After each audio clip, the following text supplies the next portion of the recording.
Board Gene Stroud here, and today I want to share with you my process of going from the photograph all the way to the image on paper that I'm going to paint.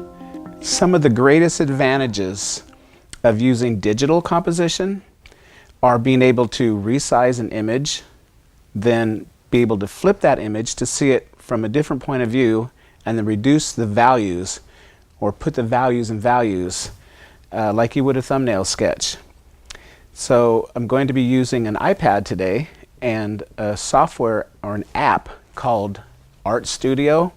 It's a very inexpensive app, but it's incredibly powerful. And again, if you are still using photographs to paint from, I mean, that's okay, but the advantages to doing it digitally are just amazing, and I would love to share them with you. So let's go to the iPad and we'll do that now.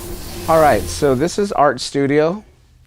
It's a $4.99 app, and it's incredibly powerful. Now, just about any of the softwares out there that you use, or any of the drawing, sketching apps, are going to have these same basic fundamentals that I'm going to share with you today.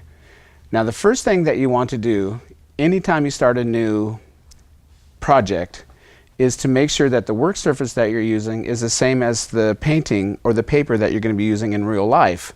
That way, whatever you compose here will match whatever it is that you're actually really doing in the real world. So the first thing we always do is go to File and then say New, and it's going to ask us to create a piece of paper or a page or a layer to work on. Now, since I'm using a quarter sheet of watercolor paper, which is 11 inches by 15 inches, I'm going to create a page here that's 1100 pixels by 1500 pixels tall, so that it's the same ratio as my painting is going to be. So I'm going to say 1100 wide, 1500 tall, and I'm going to go ahead and push the Create button.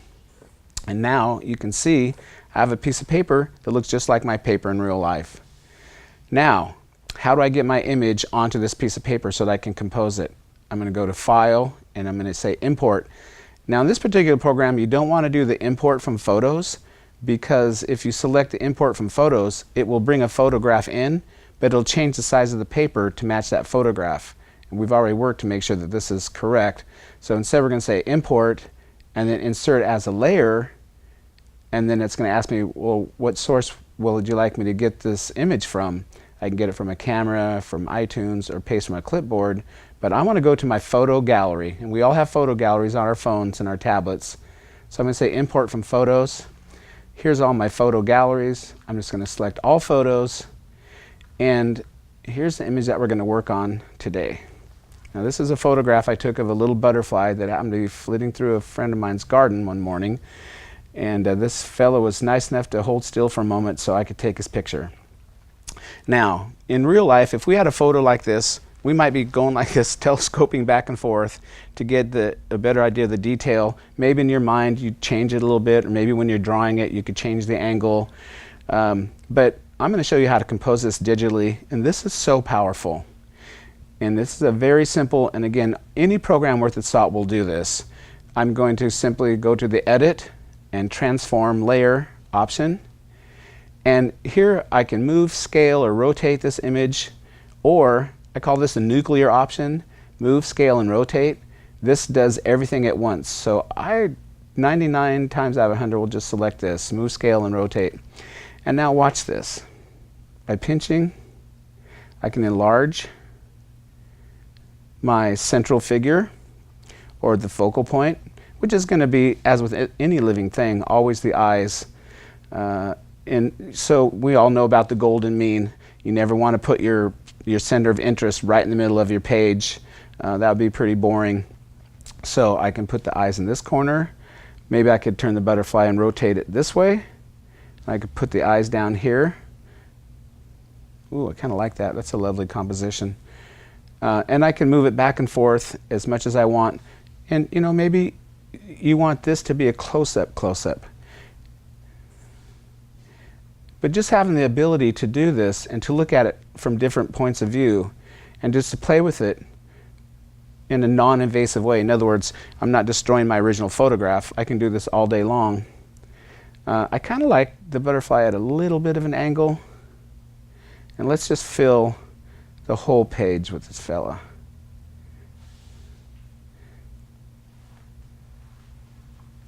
I also love the light on these flowers down here and the foliage in the background. And when we get to painting this, I'll share some amazing tips on how to get this effect in a very straightforward way.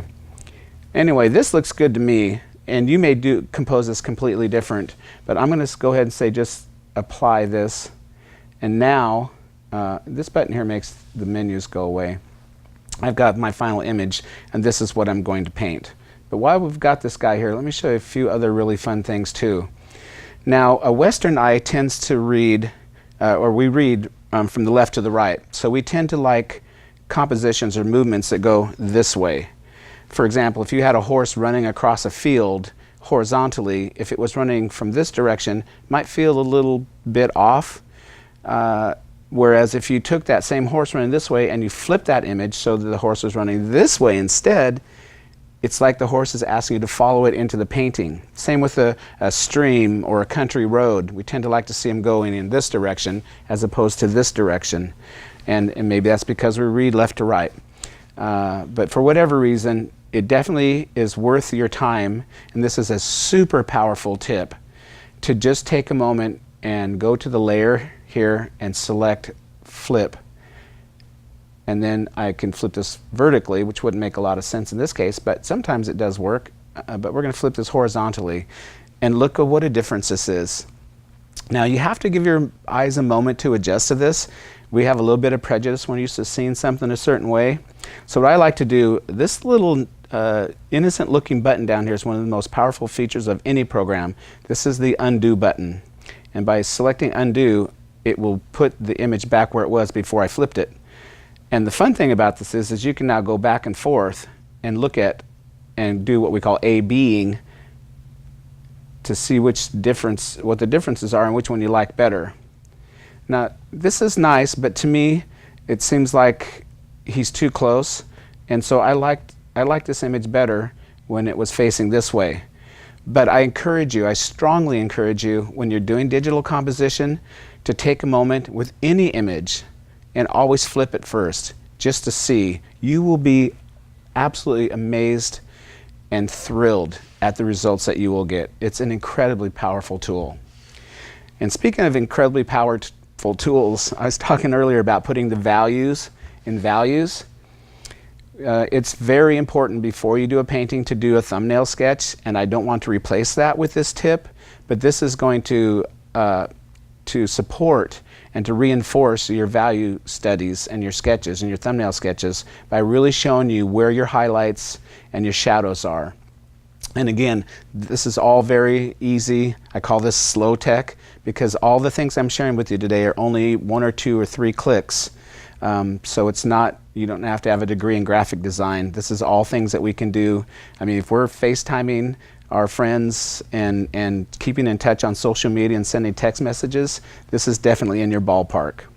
So here we have an image, and I want to see where my highlights and shadows are. I simply go up here to adjust, and there's an option called posterize.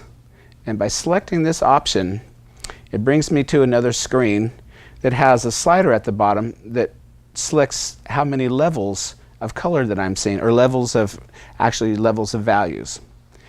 And at 256, it looks like a photograph, but watch what happens when we bring these levels down to 4, to 3, and then finally to 2.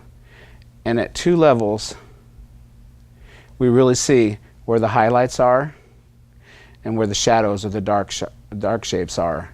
And seeing these shapes and having that contrast brought so powerfully into our view, into our eyes, is incredibly powerful and meaningful. And this will give you such an advantage when you go to paint this, when you've seen where these values are and how they relate to each other.